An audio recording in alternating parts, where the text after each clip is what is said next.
Meu nome é Caroline Camargo e esse é o Descomplica, um canal criado para esclarecer toda e qualquer dúvida relacionada às doenças inflamatórias intestinais. Um local seguro onde as suas dúvidas serão respondidas de forma simples, descontraída e com muita evidência científica. Vem comigo nesse bate-papo. Esse é mais um episódio do Descomplica e o tema de hoje é doença inflamatória intestinal. Mitos, tabus, receios e expectativas dos pacientes. Para a conversa de hoje, eu trouxe aqui duas pessoas super especiais. A primeira delas é a doutora Camila Dur, apaixonada por doença inflamatória intestinal também. Isso aqui é pré-requisito. Com Para certeza. entrar aqui, tem que ser apaixonada por doença inflamatória intestinal. Então, além disso, que já é pré-requisito, ela é membro do GEDIB, a Organização Brasileira de Crohn e Colite. É também membro da FBG, a Federação Brasileira de Gastroenterologia. É médica responsável pelo ambulatório de doenças inflamatórias intestinais do Hospital do Andaraí. Seja bem-vinda, Camila. Carol, é um prazer enorme estar aqui. Obrigada pelo convite. Como eu falei, como você falou, acho que o pré-requisito é ser apaixonada por doença inflamatória intestinal e acho que a gente tem isso em comum. Obrigada pelo convite. Acho que o tema é maravilhoso da gente poder estar aqui, né, com uma paciente, você vai apresentá-la, mas acho uma ideia maravilhosa a gente poder ter esse outro foco, né, ter esse outro lado. Então vai ser um bate-papo bastante interessante. Obrigada pelo convite. E como a Camila já antecipou, hoje vai ser um pouquinho diferente do último episódio. Além do papo de médico, hoje vai ter a Tônia Patrícia, ela é contadora e é portadora de doença de Crohn. É paciente e está aqui para trazer essa perspectiva diferente, né? Que é o nosso objetivo real. É esclarecer sobre doença inflamatória, não só falar sobre a parte médica, mas sobre tudo que envolve a doença. Seja bem-vinda, Tônia. Obrigada, quero agradecer pelo convite. É um prazer estar aqui com as duas. E vamos para esse bate-papo aí. Para começar, meninas, por que eu quis trazer a Camila, que é médica, e a Tônia, que é paciente? Porque eu lembro uma vez, né, num congresso, e várias pessoas falam isso, né? As expectativas são diferentes. Quando eu, como médica, Camila, como médica, está atendendo um paciente, nós temos objetivos bem claros, né? A gente quer que esse paciente não tenha sintoma, que ele tenha uma remissão clínica, mas a gente também quer que os exames de sangue normalizem, para ele ter uma remissão laboratorial, que a colonoscopia dele seja normal, ou o mais próximo possível do normal, né? Para ele ter uma remissão endoscópica. E agora a gente já está até começando a falar de uma remissão histológica, né? De a cicatrização da mucosa. Então, no nosso mundo ideal, a nossa expectativa quando a gente está tratando um paciente com doença de Crohn, com retocolite, é que ele tenha remissão de tudo isso, que ele tenha cicatrização da mucosa. Exatamente. Mas provavelmente não foi assim que a Tônia chegou no meu consultório, não foi assim que os pacientes da Camila chegam para ela falando, doutora, eu vim aqui porque eu quero cicatrizar a minha mucosa. Não é isso, né? Exatamente. A expectativa do paciente é completamente outra. Ele vai no consultório porque ele quer melhorar a diarreia, porque ele quer parar o sangramento, porque ele quer melhorar a dor abdominal, porque ele quer parar de emagrecer. Sim. Então, até as expectativas do tratamento são diferentes, né? Por isso que eu acho que é tão importante nessa conversa a gente ter os dois lados, né? Até para crescimento de todo mundo, né? Sim, o paciente entender um pouco o que a gente como médico espera, o médico entender o que o paciente espera, para a gente conseguir fazer o melhor tratamento possível. E aí, dentro desse contexto, eu acho que é importante a gente começar falando do diagnóstico, né? Sim. Recebi o diagnóstico de doença inflamatória. A gente não sabe como é isso, mas a gente já deu o diagnóstico de doença inflamatória para muitas pessoas. E eu queria saber de você, Tônia, o que passa na cabeça de alguém quando recebe esse diagnóstico? Você até pode falar das duas coisas, Exatamente. né? Porque você recebeu um diagnóstico inicialmente de retocolite ulcerativa, ficou sendo tratada, e em outro momento você recebe um diagnóstico de doença de Crohn, né? Exatamente. Então você recebeu dois diagnósticos. 14 anos depois e como de é que ser foi? diagnosticada com retocolite, eu fui diagnosticada com Crohn e eu posso dizer que é um misto de sentimentos, né? Um misto de emoções. Caramba, eu tô com uma doença crônica, uma doença que não tem cura, que até então desconhecida para mim, né? Não tinha muito conhecimento, e ao mesmo tempo o que eu tenho tem nome, né? E tem medicação, né? Tem como eu me tratar. Então, para mim foi assim, foi um misto de sentimentos, um desespero misturado com alívio. Né? Alívio de ter o diagnóstico, né? E desespero de que saber, agora você está mergulhando num desconhecido, exatamente. Né? E aí no meu caso, eu comecei a querer entender, né? O que eu tinha, o porquê. Então, foi bastante, foi uma coisa que me pegou muito, acho que todo mundo que recebe esse tipo de diagnóstico, mas é o tal do alívio. Você fala assim, bom, o que eu tenho tem nome, tem tratamento, então vamos lá. Sim. Né? E, Tônia, fala um pouquinho, quais foram os sintomas que você teve inicialmente, quando você teve o diagnóstico lá há 14 anos atrás, quais foram os sintomas que você tinha? O primeiro que eu pude visualizar foi o sangue nas fezes. Né? Quando eu fui diagnosticada com retocolite, foi sangue nas fezes, eu não estava sentindo dor, eu não tinha febre, nada disso. E no segundo momento, 14 anos depois, com o Crohn, não. Aí já foi sangue nas fezes. E eu comecei a emagrecer, sem motivo aparente, né? Não estava fazendo dieta, nada. Eu tive febre, a sensação que eu tive era que eu estava com um baita de um resfriado, sabe? Com uma gripe muito forte, querendo sempre dormir. Então, foram esses sintomas que eu tive no primeiro momento. Só para esclarecer, Tônia, só para não ficar na cabeça das pessoas, né? Poxa, ela tem as duas doenças, não necessariamente é isso, né?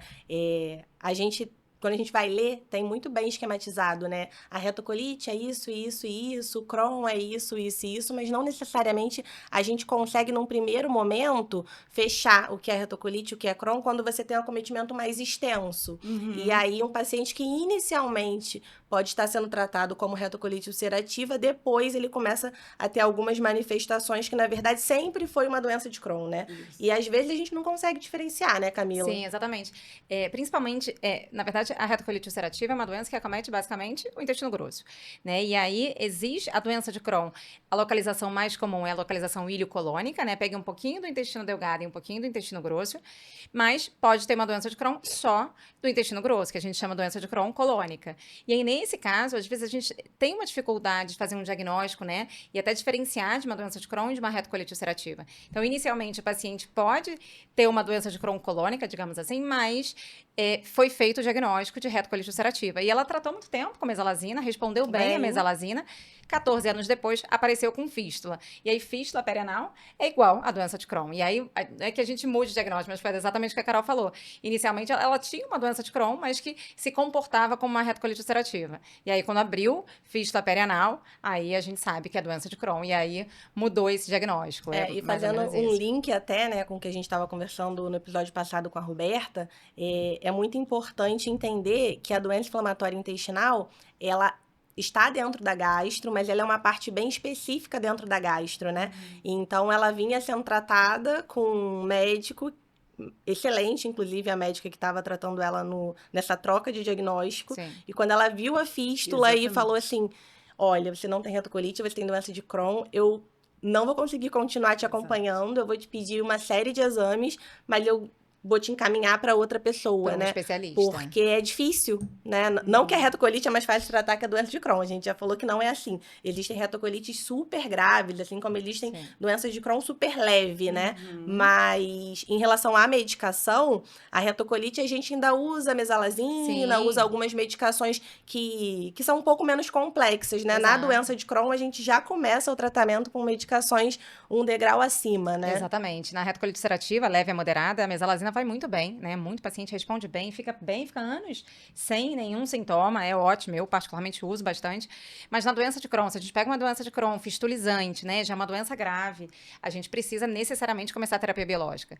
E aí, quem vai tratar é o especialista, né? É um grupo pequeno de médicos que tratam paciente com doença inflamatória intestinal. E aí é isso, tem todo um cuidado antes de começar a terapia biológica, né? Fazer uma série de exames, o acompanhamento é diferente, enfim, é super importante que o paciente esteja com um especialista para fazer o acompanhamento e o tratamento de forma direcionada, de forma assertiva. Acho que isso é super importante. O desconhecimento, né? Você falou assim, o alívio de saber o que eu tenho, né? Porque aí você consegue tratar e consegue resolver, né? Eu nomeei o problema, então agora eu consigo resolver, mas o mergulhar no desconhecido, né? Exatamente. Você que não é da área médica, você é contadora, né? Você faz outras coisas que a gente não faz ideia, mas porque pra gente, né? Todo mundo na doença rara. Não é rara, né? Já tá aumentando, mas assim, você fora desse universo, você acha que as doenças inflamatórias intestinais, todo mundo entende bem? Não entende. Principalmente por ser uma doença invisível, né? Porque, por exemplo, hoje eu me encontro em remissão, né? Mas Tem vezes que eu sinto uma fadiga, né? Que eu sinto um cansaço, que normalmente antes eu não sentia. De fazer uma academia, ir no mercado, ir num médico, e, poxa, que cansaço. Eu vou ter esse tempinho para. E de repente, como a pessoa vê que você está bem por fora, nossa, mas você está doente? Sabe? Então, assim, essa parte é complicada das pessoas entenderem que você tem uma doença, né? Autoimune, e que ela meio que passa invisível. Se você não tiver com a doença em atividade, né? Se você não estiver emagrecendo ou com sintomas visíveis para os outros, é complicado das pessoas entenderem. Sim. Eu acho que é tão importante essa questão dessas campanhas, né, de conscientização das doenças inflamatórias intestinais, justamente por isso, porque as pessoas precisam ser conscientizadas sobre as doenças inflamatórias intestinais, que mais pessoas possam conhecer, né? Porque a ignorância leva ao julgamento. Sim. E tudo que a gente menos precisa quando a gente tem esse tipo de doença, é o julgamento alheio. Então, eu acho que é muito importante, de extrema importância, que as pessoas cada vez, não só nós, que são os portadores da doença, mas o restante das pessoas entendam e busquem conhecer a doença inflamatória intestinal. Para a gente seria de suma importância, ajudaria muito. O objetivo do Maio Roxo é exatamente esse, né? Claro que a gente não deve falar de doenças inflamatórias em um único mês, né? Mas nesse mês os holofotes meio que focam nisso, Sim. né? E a gente falar da doença para mais pessoas fazerem diagnóstico, mas também, uma vez diagnosticado, a gente falar da doença para entender mesmo a doença, né? A gente sabe, diabetes. Diabetes você tem que tratar cronicamente. Se você não tratar, né, você pode ter alteração oftalmológica, você pode ter problema no rim, você pode ter várias outras complicações. Sim. A doença inflamatória intestinal também, né? Você pode ter momentos de remissão, mas se você não estiver tratando, você vai ter várias outras complicações. Sim. Então, a informação não é só para fazer o diagnóstico, é depois do diagnóstico, Exatamente. né? O que a gente vai fazer, como é que esses pacientes vivem, assim. Achei super interessante o que a Tônia falou de, primeiro, acho que é importante a gente divulgar, falar mais sobre doença inflamatória intestinal para as outras pessoas entenderem melhor. Sim. Mas, ao mesmo tempo, eu também acho importante a gente falar mais para a gente conseguir fazer mais diagnóstico, né? Então, a gente, às vezes, tem um paciente que está em casa, que tem uma diarreia, que tem um sangramento, e ele vai deixando. Então, acho que é super importante a gente falar mais também para a gente conscientizar aquele paciente que aquilo pode ser uma doença inflamatória intestinal. Sim. Não necessariamente toda diarreia com sangramento é doença inflamatória intestinal, mas até para estimular aquele paciente a ir procurar um atendimento médico para a gente conseguir fazer um diagnóstico. Acho que é super importante. Quanto antes a gente faz um diagnóstico de doença inflamatória intestinal, melhor é para aquele paciente. Menos dano estrutural tem aquele intestino, melhor vai ser a evolução daquele paciente. Então, se a gente divulgar mais, fazer mais diagnóstico precoce, tratar de forma precoce e assertiva, vai ser ótimo também para aquele paciente. Então, além da gente divulgar para os familiares, enfim, é importante para a gente também, para aqueles pacientes entenderem que de repente, o sintoma que ele tem também pode ser um sintoma de doença inflamatória intestinal. Então, acho que isso é importante também. Sim, tem que ser difundido, né? Exatamente. A gente vai falar de tratamento agora, né? Mas antes de entrar no tratamento, eu mencionei no início quais são as nossas expectativas, né? Como médico, o que a gente espera com o tratamento. E você, Tônia, quais eram as suas expectativas com o tratamento quando você recebeu o diagnóstico? A minha expectativa maior era voltar a ter qualidade de vida, né? Eu queria voltar a fazer coisas básicas que, com a atividade da doença, eu não estava conseguindo mais. Me exercitar, correr, porque eu gosto de correr, ter minha vidinha, minha rotina. Então, a minha expectativa era, poxa, eu quero ficar bem para voltar a ter a minha vida de volta, né? Então, a minha expectativa maior era ter qualidade de vida, né? Que a medicação surtisse o efeito esperado, né, que me trouxesse isso. Então, a minha maior expectativa que eu tinha era realmente ter, digamos assim, a minha vida de volta, sabe? Posso só pegar um gancho aqui do que ela falou? Você fala que adora correr. Sim. Eu gosto de correr, Carol também adora correr. Fala um pouquinho como é que o esporte entrou na sua vida em relação à doença inflamatória intestinal. Se ajudou você no meio do caminho? Como é que foi isso?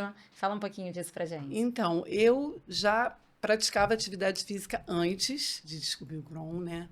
E descobri, fiquei debilitada, lógico, né? Sim. Entrei na medicação, mas depois aí eu voltei a correr e foi a melhor coisa que eu fiz, sabe? Porque A mente precisa estar em ordem, né? E quando o físico ele tá machucado, não tá legal, a tua mente acaba que vai junto. E a corrida, a atividade, no meu caso, a corrida, né? Veio trazendo aquela força, eu vou correr e vou botar minha cabeça no lugar, sabe?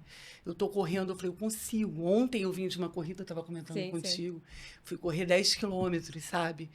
E eu falei, caramba, eu consegui, que legal, e eu vou conseguir mais, sabe? Então, a atividade física ela é primordial. A gente sabe que faz bem para o físico, para o organismo, para o teu condicionamento, mas também faz muito bem para a mente, para a cabeça da gente. Então, nesse sentido, a corrida me ajudou e ajudou muito, sabe? Muito mesmo. É engraçado, né, que a gente, óbvio, né, a gente tem que prestar atenção nos guidelines, o que a literatura diz, né, o que significa estar melhor, mas olhar para o paciente é um termômetro muito bom, né? Eu lembro a primeira vez que eu vi a Tônia com uma anemia importante, indisposta, era uma paciente que estava lá, prostrada. Depois quando estava já nas doses de manutenção do remédio, era outra paciente. Maquiada, cordão, brinco, alto astral. E daí pra lá, quando morava perto do consultório, marcava sempre primeiro horário, chegava com roupa de academia. Tipo assim, verdade. Vou fazer a minha atividade física. Já me dava um peso na consciência. Porque segunda-feira é meu dia de malhar ali, na hora do almoço, já vou sem vontade, mas aí a Tônia foi de roupa de academia, já falava, ó, tem que marcar o meu xizinho, porque a Tônia já foi.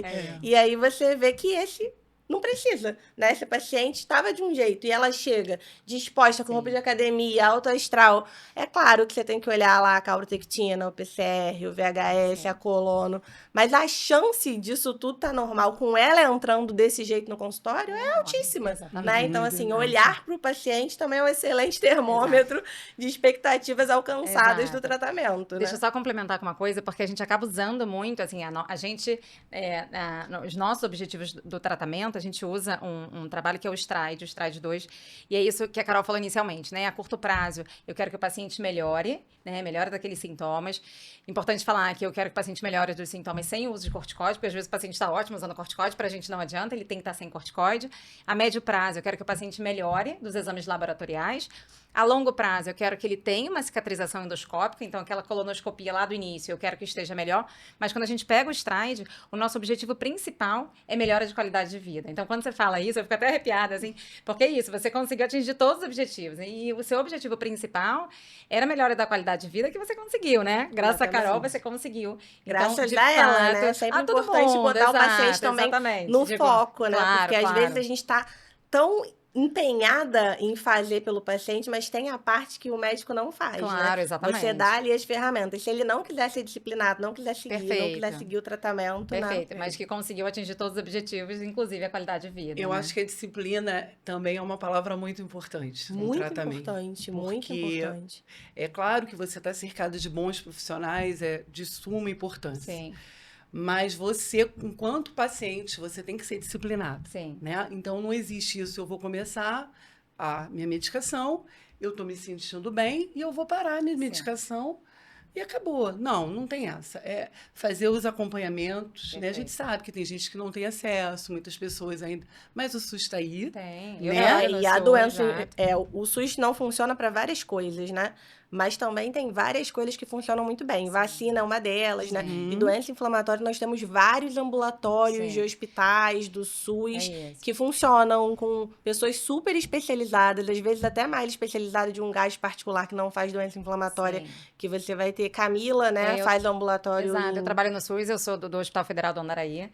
E é isso, a gente consegue. Claro que às vezes com uma dificuldade um pouco maior, mas a gente consegue. O paciente tem acesso à terapia biológica, a gente consegue acesso a exame, colonoscopia, tomografia, enfim, a gente consegue. Mas eu concordo 100% que depende do paciente também, né? O paciente tem que ser disciplinado. Quantidade de paciente que tá ótimo, como você falou, interrompe o tratamento por conta própria, depois volta para o ambulatório, né? Naquele caos catastrófico, cheio de sintoma. E é isso, a gente tem que ter disciplina. Estar cercado de bons profissionais é super importante, mas o paciente está ali disciplinado, empenhado no tratamento, né? Nutrição, tratamento, acompanhamento regular na consulta, isso é super importante.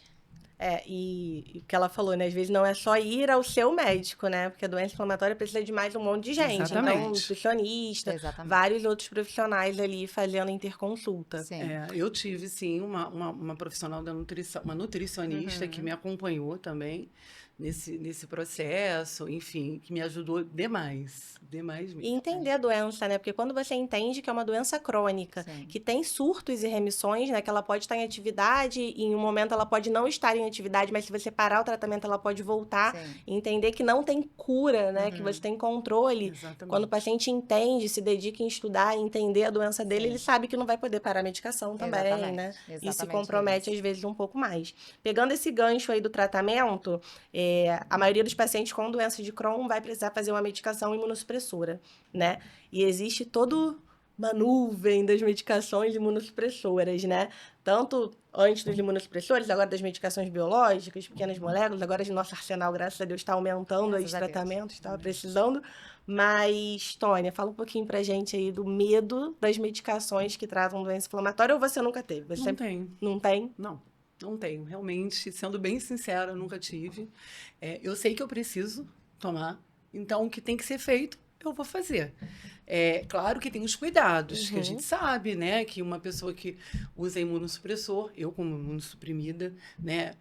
Cuidado redobrado com a higiene, com locais. Eu evito, por exemplo, hospitais, eu vou mesmo se eu precisar visitar algum familiar ou tá lá, mas eu...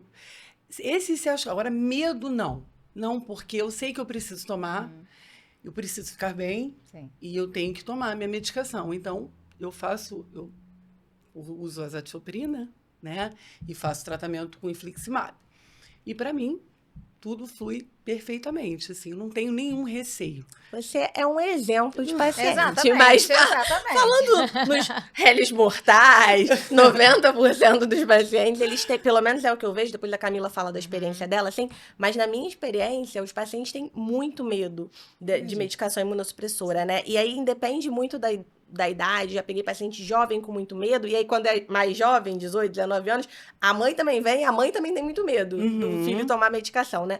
Pacientes já adultos ou até idosos com medo mesmo, assim, doutora, mas eu vou tomar uma medicação, e aí como é que vai ser? E se eu pegar uma infecção, isso vai ser pior para mim, eu não vou conseguir tratar... Será que precisa tratar mesmo, né? Fazer uma medicação tão forte? Porque, às vezes, assim, a doença inflamatória ela é potencialmente muito grave, mas, às vezes, o paciente não tá tão grave. É uma coisa que tem mais repercussão em exame do que na qualidade de vida dele. E aí, se a vida dele não tá tão ruim, se ele se adaptou, né? Se ele tem ali uma estenose, mas ele mudou a dieta e não tem tanto sintoma, para ele, às vezes, é melhor ficar como ele tá, do que fazer uma medicação que vai ser um segundo problema para ele. Como ele tá, ele já conhece, né? E ele tá adaptado a viver ele daquele jeito. O remédio é o novo. E aí ele vai ter que conhecer esse desconhecido e tá com medo disso. Então, assim, o que eu vejo é que os pacientes têm muito medo de começar a medicação. E aí é medo de tudo, né? É medo de estar imunossuprimido, é medo de, mas aí eu vou fazer um remédio na veia.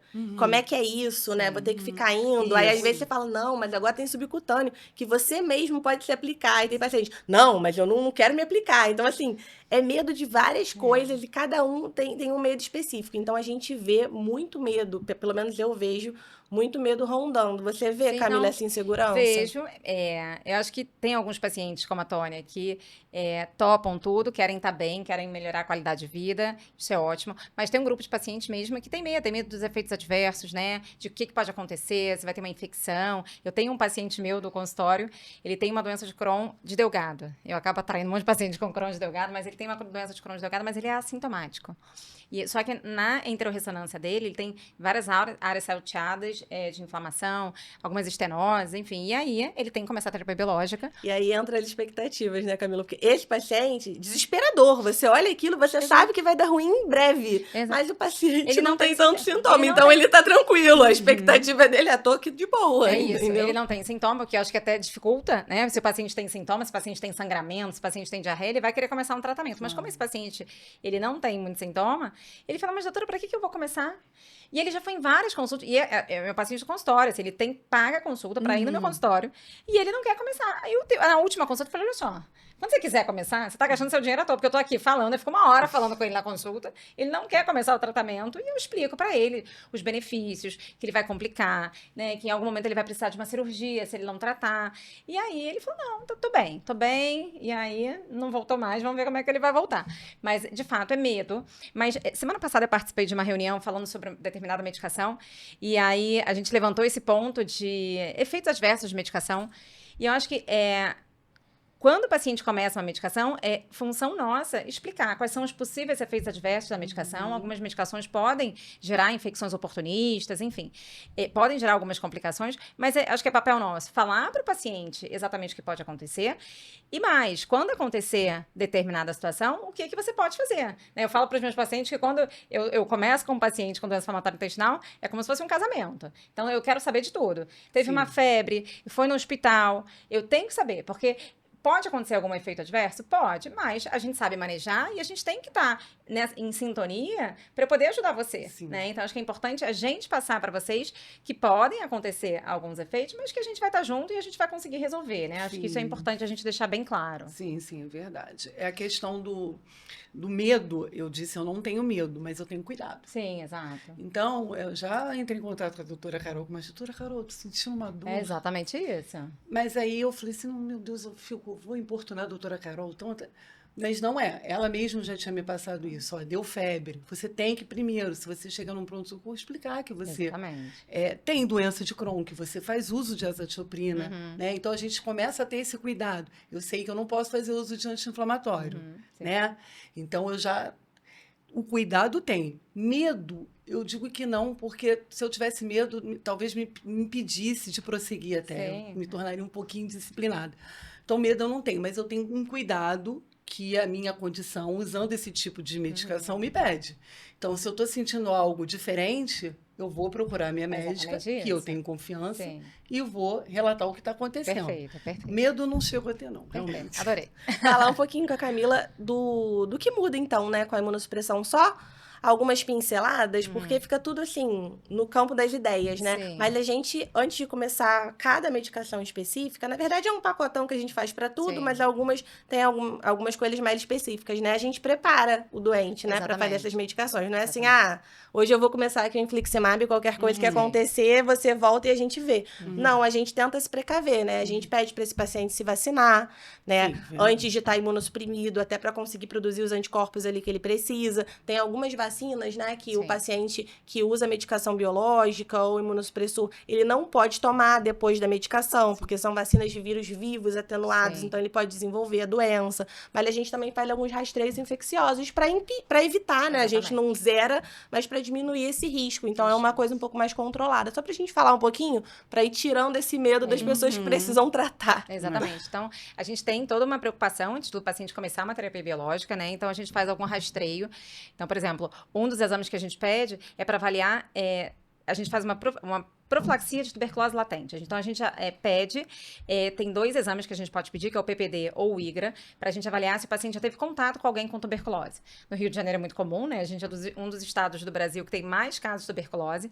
Então, se a gente pede esses exames e vem positivo, a gente tem que fazer uma profilaxia para a tuberculose latente. Não é tuberculose ativa, infecção, mas a gente precisa fazer essa profilaxia antes de começar. Porque algumas medicações podem desenvolver um quadro de infecção oportunista, seja tuberculose, seja histoplasmose, enfim. Então, para a gente diminuir esse risco, a gente faz essa prevenção caso esses exames venham positivo. A gente pede radiografia do tórax, né? Claro que quando o paciente, por exemplo, tem um quadro de tuberculose, por exemplo, ele tem sintoma, né? Ele tem febre, ele tem tosse, mas, independente dos sintomas pulmonares do paciente, a gente acaba pedindo radiografia de tórax só para descartar uma tuberculose ativa. A gente pede também sorologia para hepatite B, hepatite C. Então, se o paciente tem alguns componentes da sorologia sorologia positivos, a gente precisa tratar antes de começar, assim como HIV, né? A gente acaba pedindo anti-HIV também antes de começar. Então, a gente faz todo um rastreio, né? Para a gente começar essas medicações com mais segurança. A gente pode acontecer, né? Da gente fazer tudo isso e mesmo assim o paciente desenvolver, enfim, alguma infecção oportunista, mas com esses exames, né? Estando tudo certinho, a gente, em geral, começa o tratamento e, né? É difícil de ter algum efeito adverso, enfim. E quando tem também, é importante que a gente fale, assim, é muito raro de acontecer, né? Então, a gente está falando em torno de 3, 5% de efeito adverso, assim, então é muito pouco. E não são todas as medicações, algumas medicações, mas de fato é raro. Mas a gente precisa se preparar da melhor forma para começar terapia biológica, enfim, é o que a gente acaba fazendo. E tudo é uma balança, né? Porque é claro que as medicações, algumas específicas, elas aumentam as chances de infecção, mas o fato do paciente estar com uma doença crônica, uma inflamação ali crônica, também faz algum grau de imunossupressão. Sim. Então, um paciente que tem uma doença crônica, inflamatória, e não trata, e fica naquele estado inflamatório por um longo período, ele também tem um certo grau de imunossupressão e ele pode evoluir com infecções mais graves porque ele não trata a doença. Exatamente. Então, assim, às vezes o medo que faz o paciente não querer tratar, ele vai ter aquela complicação exatamente por não tratar. Então, é a Exatamente. balancinha que os riscos do tratamento, eles são menores que os benefícios que o paciente vai ter, mesmo se ele tiver uma complicação Sim. da medicação. Então, é importante tratar. Pois é, só para eu complementar, quando a gente pega alguns estudos, quando as medicações são desenvolvidos alguns estudos sobre aquelas medicações, a gente chama de estudo pivotal. E aí, quando a gente pega alguns estudos pivotais, a gente pega a medicação, às vezes é versus placebo. E aí, quando a gente pega esses estudos, o placebo, ele também tem efeito adverso. E aí você pensa, né, como é que o placebo tem efeito adverso? O efeito adverso do placebo é falta de controle da doença. Então, exatamente o que a Carol falou, quando a gente pega um paciente que começou placebo ali naquele estudo pivotal, que não controlou a doença, isso é um efeito adverso. Então, a gente também tem que estar preocupado em não tratar a doença, né? Então, isso é um efeito adverso, né? Então, é sempre importante a gente, apesar da medicação poder ter algum efeito, colocando na balança, né? É muito mais importante a gente conseguir controlar aquele processo inflamatório do que deixar correr solto. É mais ou menos isso. Agora a gente vai falar um pouquinho sobre qualidade de vida, né? Porque como a doença inflamatória intestinal é uma doença um pouco desconhecida para a maioria da população, né? Receber um diagnóstico para algumas pessoas significa minha vida acabou, né? Porque eu tô aqui com diarreia, então não vou poder viajar, não vou fazer uma viagem de avião, porque e se acontecer alguma coisa, se eu tiver uma diarreia, e se eu sangrar, como é que eu vou fazer fora, né? E lazer também, algumas pessoas, eu vou comer alguma coisa. Então, essas restrições, eu acho que também precisam ser desmistificadas, né? É claro que um paciente, quando tá com atividade de doença, atividade grave, talvez o que ele coma vai fazer mal. Mas agora vamos falar num paciente que fez o diagnóstico da doença, começou a tratar, está acompanhando direitinho, então, a princípio, ele está em remissão, que é o que a gente consegue na maioria dos pacientes quando a gente ajusta a medicação ali para a dose dele, dose de manutenção, né? Tônia, é possível ter uma vida normal com doença inflamatória, trabalhar, viajar, lazer? Conta aí um pouquinho da sua vida, porque a Tônia é uma viajante, gente. Tônia, você vê assim, doutora, a gente tem que ver, porque minha medicação cai tal dia e tal dia eu vou viajar. É tudo assim, milimetrado, porque faz 1000 viagens, faz 1000 coisas. É verdade. Conta aí pra gente que é possível. É possível ter uma vida normal. É possível você fazer o que você gosta, é possível você viajar, principalmente se você, mais uma vez voltando à questão da disciplina, se você é um paciente disciplinado, você faz uso da sua medicação direitinho, tudo certinho, você está bem, é possível ter uma vida normal, praticar sua atividade física, viajar, trabalhar, se divertir, viver. Sim. A gente precisa viver, né? E pode beber bebida alcoólica? Poder não pode. Não pode? Nada, nunca? Não, mas eu dou meus biricuticos, tomo sim, mas não nada exagerado, né? Tenho toda aquela precaução, mas uma caipirinha, um chopinho, muito moderadamente. De vez em quando, sim. Sim, numa viagem principalmente, ou então numa comemoração. Sua dieta tem alguma restrição? Hoje não, mas quando eu comecei, quando tive o diagnóstico de Crohn, eu procurei uma nutricionista, foi retirado o glúten da minha alimentação por um tempo. Foi muito bom, eu acredito que me ajudou bastante. Eu senti isso, a melhora, né, no desconforto, justo, aliada à medicação, enfim, o medicamento sempre, né, e atividade física. Mas agora eu já tenho glúten na minha dieta, normal. Mas no começo, para me ajudar naquele quadro inflamatório que estava bem grave, eu tive esse acompanhamento de uma nutricionista. Super Só para a gente importante. entender, assim, o glúten, ele não é proibido na doença inflamatória Sim. intestinal. Ele, na verdade, a digestão do glúten é um pouquinho mais difícil, né? Então, se você tá ali com tudo inflamado, você pode comer e se sentir mal. Sim. Mas uma vez isso controlado, pode comer. A única coisa que a gente pede para evitar são alimentos muito apimentados, muito condimentados, comida mexicana, porque isso pode acabar desencadeando. E lembrando que doença inflamatória intestinal, principalmente o Crohn, tem vários fenótipos, né? Então, um paciente que tem ali uma estenose importante, ali o intestino tá mais fechadinho, ele tem que fazer uma dieta ali sem resíduo para evitar um quadro de Sim. suboclusão. Mas uma vez que a gente resolve aquela estenose, ele pode se alimentar normal Sim. também. Eu Pode acho falar. que hoje, assim, eu acho que, falando sobre nutrição, eu acho que os pacientes devem evitar são os alimentos processados e os ultraprocessados, Que né? todo Acho mundo que, deveria. exatamente. Eu acho que todo mundo, porque eu acho que de fato são os maiores vilões da história, né? Glúten, lactose, a gente acaba, na fase de um processo inflamatório mais acentuado, a gente acaba tirando, mas não, se o paciente não tem uma intolerância ao glúten, se o paciente não tem uma intolerância à lactose, a gente não vai manter ele sem glúten, sem lactose, mas o ideal é que o paciente diminua o consumo de processados, ultraprocessados, são os alimentos industrializados, né? Eu sempre gosto de falar que o ideal é desembalar menos e descascar mais. É isso, né? Quanto mais natural possível, comida de verdade, esse é o ideal, né? Exatamente. E é o que a gente fala até na gastroenterite, né? Sim. Porque assim, você pegou um vírus, tá ali com uma gastroenterite, uma diarreia de 3 dias. Se naquele dia você tomar um iogurte, comer queijo pra caramba, um sorvete, você não vai ter lactase ali Exatamente. pra ajudar na digestão. Então, É assim, isso. um paciente que tá inflamado ali naquele momento da inflamação, é como se fosse uma gastroenterite aguda, mas resolveu, vida O normal. glúten, por exemplo, aproveitando o gancho que a doutora mencionou, o glúten voltou para a minha dieta, mas os alimentos ultraprocessados e, enfim, eu realmente procuro não faz parte da minha dieta. Diariamente não faz, eventualmente Exceção, né? isso, Claro. uma exceção ou outra, mas não faz parte da minha rotina, da minha alimentação. Eu procuro realmente não usar. Perfeito, acho que é isso mesmo. E eu quis trazer esse tópico para mostrar que é possível ter uma vida normal e é possível ter qualidade de vida, né? Sim, eu tenho pacientes que trabalham embarcado até com doença inflamatória, super controlados, né? Uma amiga nossa tem paciente que é piloto de avião, né? E tem doença de Crohn. Então, assim, não é um impeditivo. Você pode ter qualquer profissão, você pode viajar, você pode ter o seu lazer, você pode fazer o seu esporte, né? A Tônia aí corre alguns quilômetros. Vou para meia maratona, né? hein? Olha aí. Aguardem.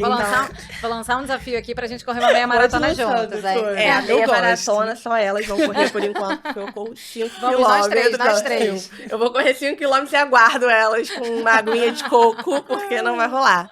Mas eu acho que isso é muito importante, né? Até para o paciente que está fazendo diagnóstico agora, para o paciente que está cheio de atividade, que bate aquele desespero sem perspectiva, minha vida acabou, a vida começou, né? Vai tratar e vai ficar tudo bem. Eu acho que é muito interessante a Tônia trazer essa visão dela, porque a gente, como médica, a gente fala, olha, vai ficar tudo bem, né? Vai dar tudo certo, vai melhorar a sua qualidade de vida. A gente está aqui para falar. Mas quando a gente pega um paciente que tem o diagnóstico de doença de Crohn e fala, olha, minha vida está ótima, tá tudo bem. É bom isso, né? É bom a gente mostrar para os outros pacientes que exatamente o que a Carol falou, né? Que é possível, né?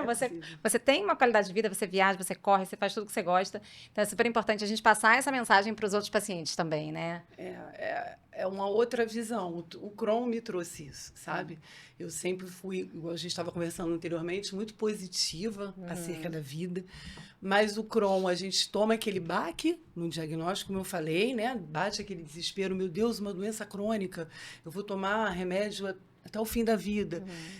Traz esse receio no primeiro momento, depois você, de certa forma, sente um alívio, porque o que você tem nome e tem tratamento, né? Mas, assim, é possível perfeitamente ter uma vida normal, sabe? Se cuidando, se tratando, sendo disciplinada, ouvindo o médico que te acompanha. Sim. Isso é primordial, sabe?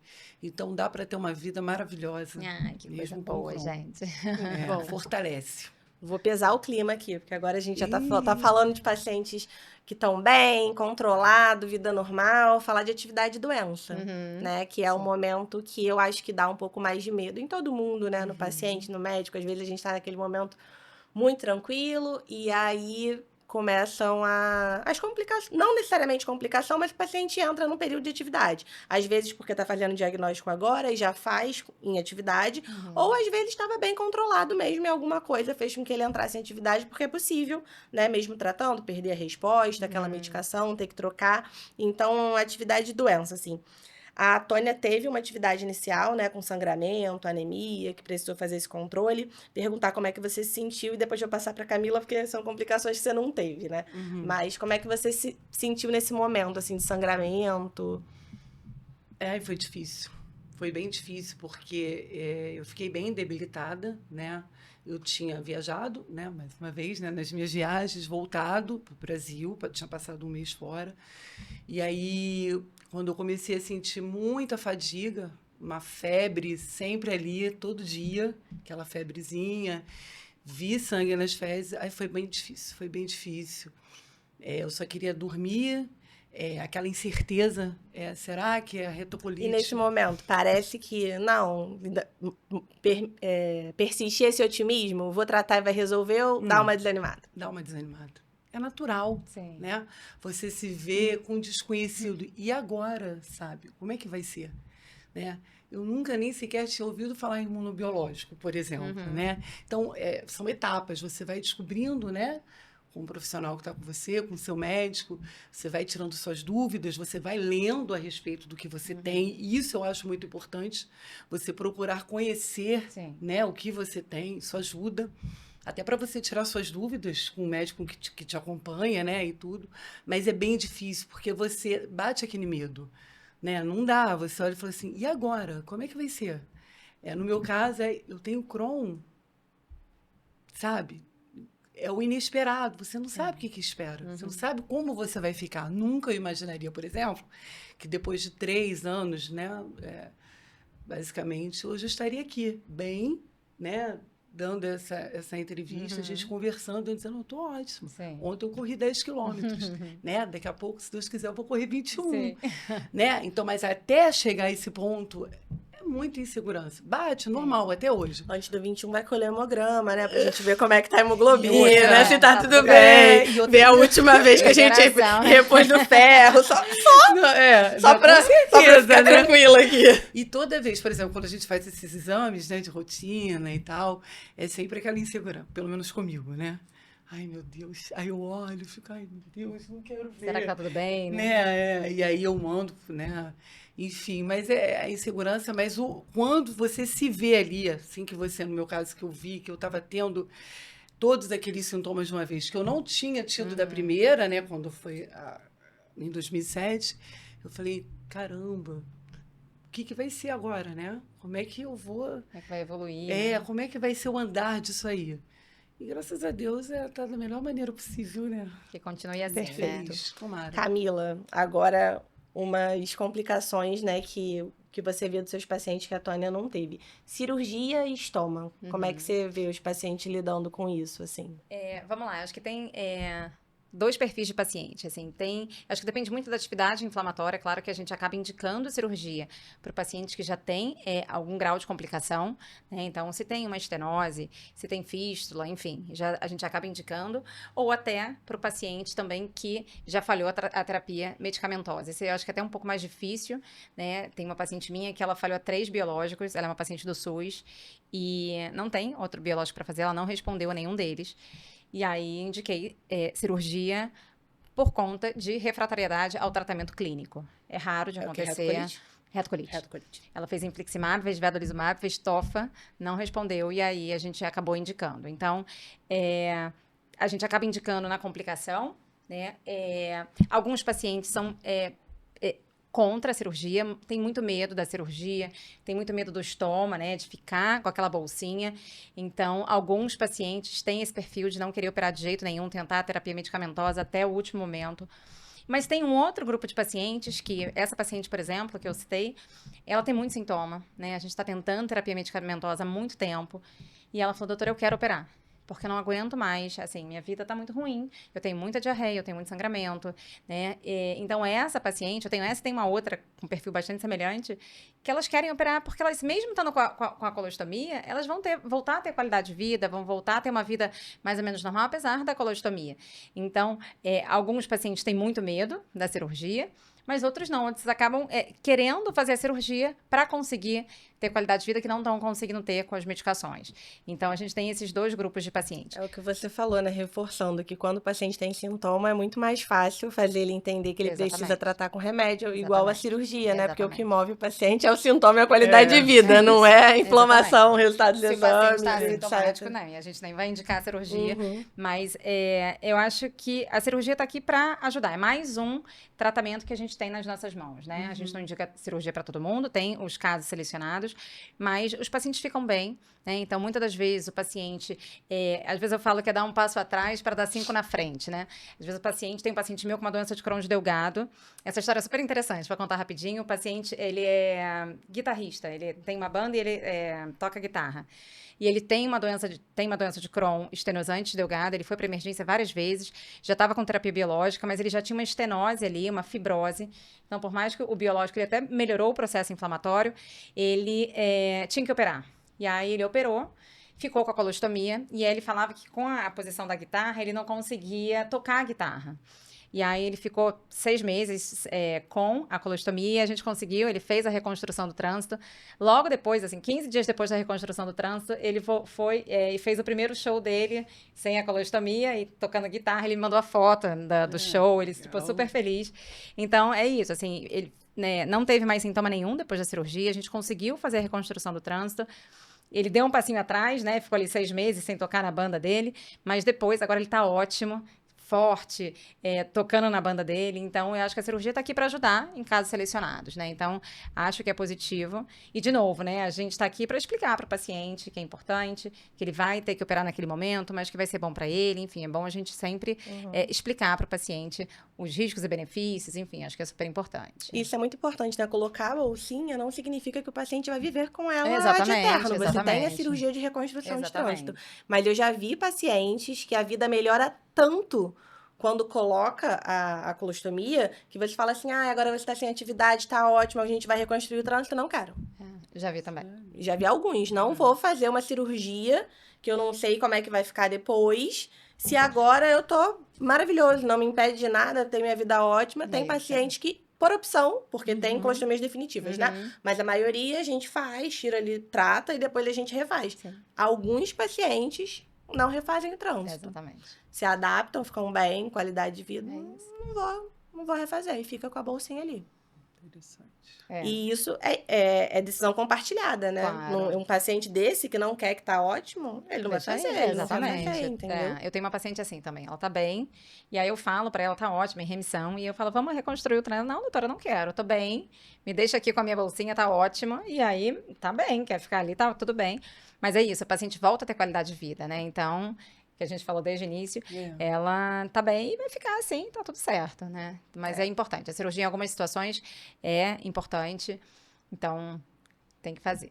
Tem atividades de doença um pouco mais drásticas, né, que a gente chama, porque às vezes é uma atividade de doença que você tá vendo ali no consultório, tá manejando, tem paciente com atividade de doença, tipo uma colite aguda grave, nos casos de retocolite, que a gente tem que internar, né, e aí, assim, eu particularmente acho que nesse momento a cabeça do paciente deve ficar borbulhando, porque, assim, são casos mais complexos, você tem que entrar com medicação, corticoide, outros remédios, avalia 3 dias, tem um risco eminente ali de precisar operar e fazer uma cirurgia um pouco mais agressiva até, né? Na minha percepção, o que eu acho que ajuda e facilita mais nisso é a relação médico-paciente, né? Você tem que estar naquele momento ali que tá tudo acontecendo de errado, confiando que seu médico tá tentando fazer o melhor por você. O médico também já tem que ter conversado muito com o paciente, porque, assim, o paciente tem que saber que aquilo ali era possível, porque se for uma surpresa, também vai ser difícil. Eu acho que nesses casos, a relação médico-paciente é o que salva, né? Com O que que você certeza. acha disso? Não, acho que a relação médico-paciente, né? Falando da colite aguda grave, a relação médico-paciente é super importante em qualquer situação, mas nessa situação especificamente, que é uma situação muito grave, né? Com risco iminente de cirurgia, é importante que a gente tenha essa relação com o paciente, e a relação multidisciplinar que a gente falou, né? Então, a equipe da Procto tem que estar em conjunto com a gente, a nutrição, enfim, mas é super importante que a gente tenha essa relação, né? Como eu falei lá atrás, eu acho que a relação médico-paciente no paciente com doença inflamatória intestinal é um casamento. É um casamento. É um casamento. Então, quando a gente começa a tratar um paciente, ele vai ter que me falar exatamente o que ele está sentindo, se foi para o hospital, se tem febre, se não tem. Então, essa relação, acho que é ainda mais importante na doença inflamatória intestinal, né? A gente conversa muito, né, sobre Sim. complicação. Tanto que algumas decisões no consultório a gente até compartilha. Sim. E algumas coisas que a gente decide, a gente sabe, ó, a possibilidade dessa complicação, não. Estamos cientes, vamos seguir esse caminho, né? Exatamente. E aí a gente vê. Essa conversa tem que existir, Tem que existir. né? Para todo mundo ficar confortável. O Sim. paciente tem que receber ali o leque de caminhos que ele vai seguir. Exatamente. E mesmo quando decide por uma coisa que a gente acha que, cara, não é o melhor, né? O mais seguro para todo mundo seria fazer isso. Tá todo mundo ciente e vai todo mundo No mesmo junto caminho, ali naquela. exatamente. Uma vez que foi decidido, a gente vai todo mundo junto naquela isso, decisão. E eu acho que por isso que a doença inflamatória é esse casamento, né? Isso. Igual casamento. Nem Exato. sempre a decisão final é o que a gente queria, né? Mas é o que cada um cedeu o seu pouquinho ali, cada um viu que é inegociável, e aí depois a gente segue com a isso mesmo. decisão, né? Isso é muito importante. Isso mesmo. Para fechar essa parte, eu queria falar só sobre o corticoide. Porque tem paciente que acha que o corticoide é ali o salvador da pátria, né? Tomou corticoide uma vez, ficou ótimo. E aí na cabeça dele, a qualquer momento que ele tiver alguma coisa que ele acha que tá fora do normal, ele compra ali um corticoide na farmácia. Ele já até tem aquele que você prescreveu, que sobrou ali, ele deixou. E aí ele vai ficar usando corticoide em doses, assim, esporádicas para resolver. Não é isso que faz, mas Camila, fala um pouquinho do corticoide Eu aí. acho que o corticoide é uma droga ótima para tirar o paciente da crise, nunca para ser utilizado como terapia de manutenção, né? Já peguei paciente usando corticoide 1, 2 anos, nunca, né? Tem muito efeito adverso, então a gente tem que tomar muito cuidado, né? Então o paciente, ele aprende que ele melhora com aquela medicação, é disponível na farmácia, ele vai lá, compra uma medicação super barata, mas é importante que ele tenha essa consciência de que, de fato, pode gerar muito efeito adverso e não pode usar a qualquer momento, né? Então, é sempre importante fazer contato com o médico. Olha, eu tô com diarreia, eu tô com sangramento, até pra gente entender se aquele quadro é uma atividade inflamatória mesmo, né? Às vezes pode ser um quadro infeccioso, enfim.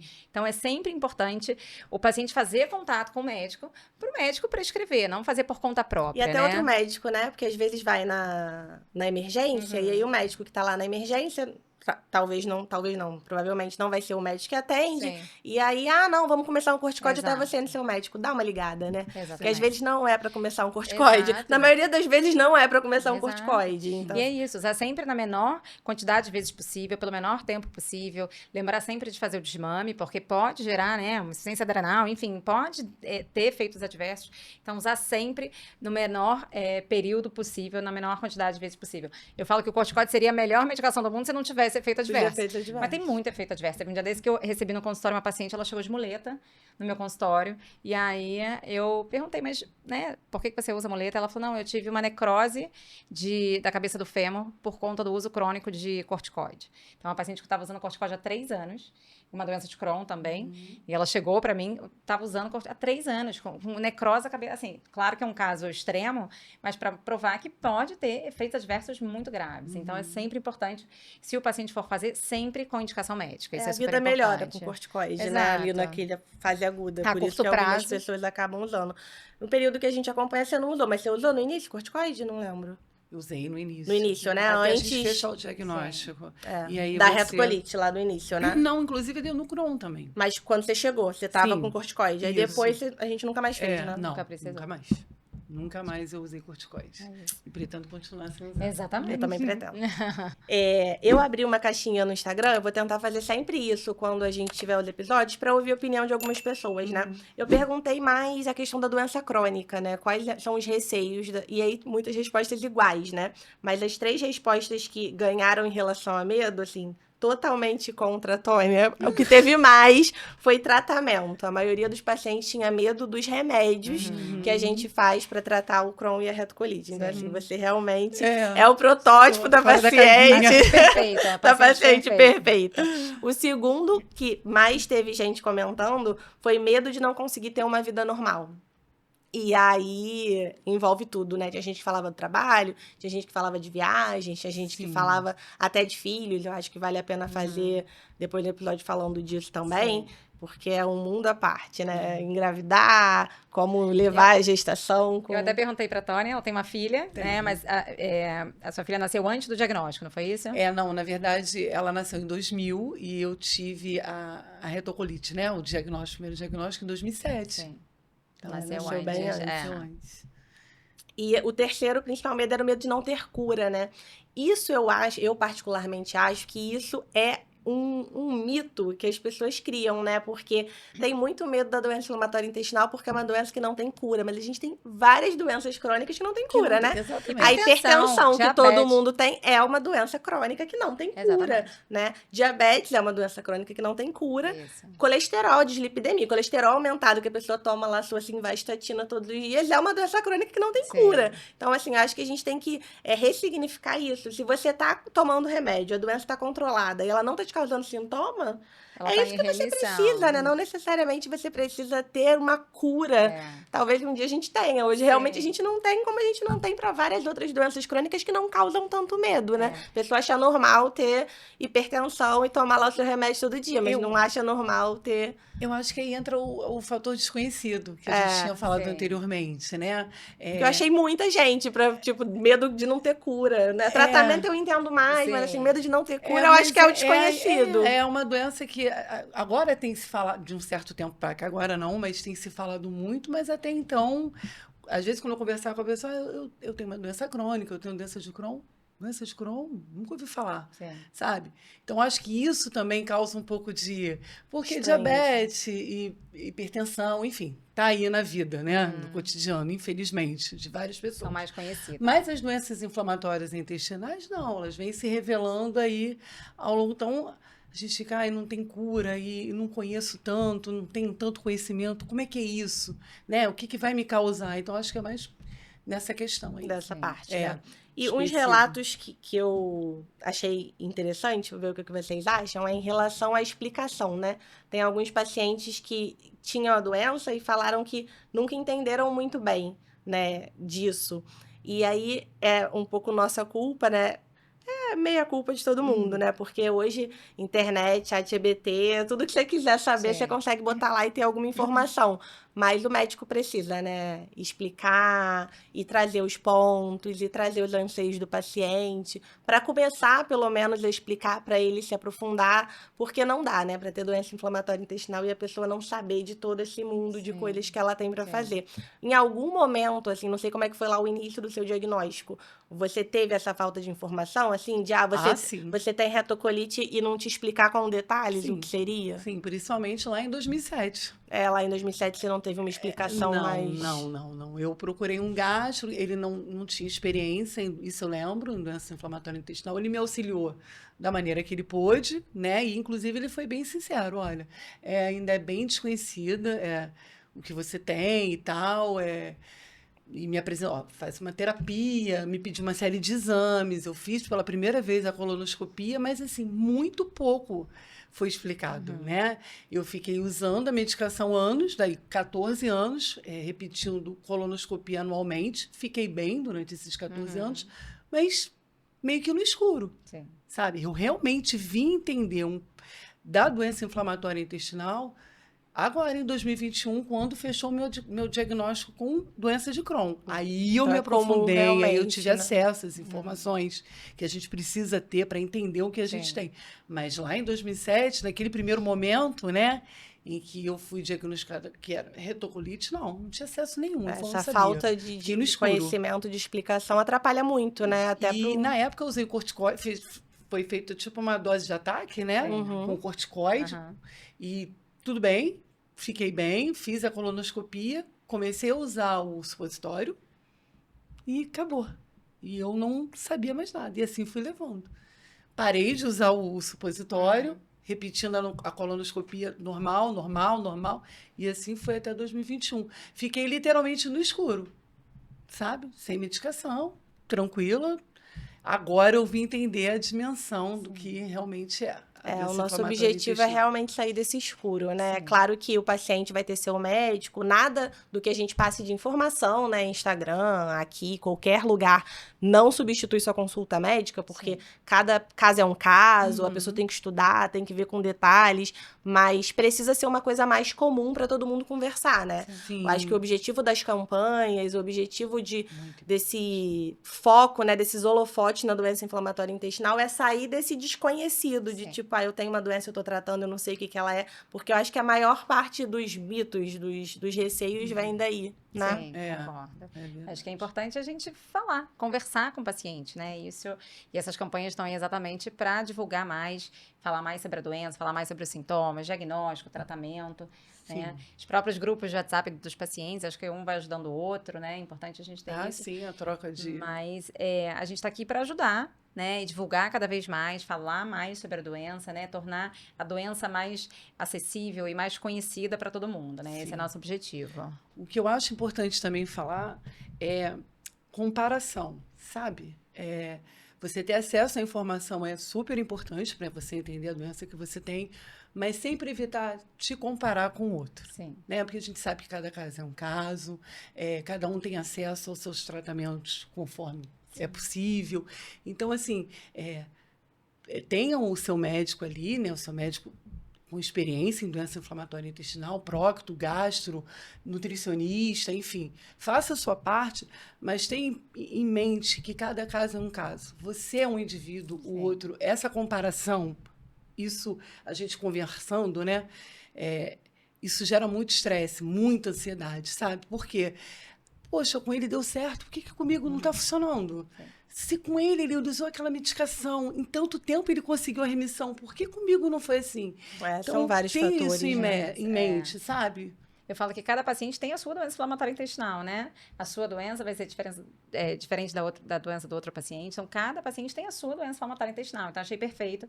Não dá para comparar, olhar para o lado, com ele funcionou, comigo não funcionou, não. Cada um, eu acho que por isso o tratamento tem que ser sempre individualizado, né? A conduta é para aquele paciente, porque ele tem aquela doença inflamatória intestinal, né? Então, sempre ter um tratamento individualizado é muito importante. E guardar essa dúvida também é ruim, né? Se isso está te angustiando tanto, você tem que conversar com seu médico, né? Porque às vezes você fica ali remoendo uma coisa que se você tivesse em consulta levado essa questão, talvez o seu médico conseguisse uma explicação ali que ia falar, então foi por isso, né? Então eu acho que não guarda nada. Isso que eu falo com você, será que é importante falar? Deixa que eu decido se é importante ou não. Fala.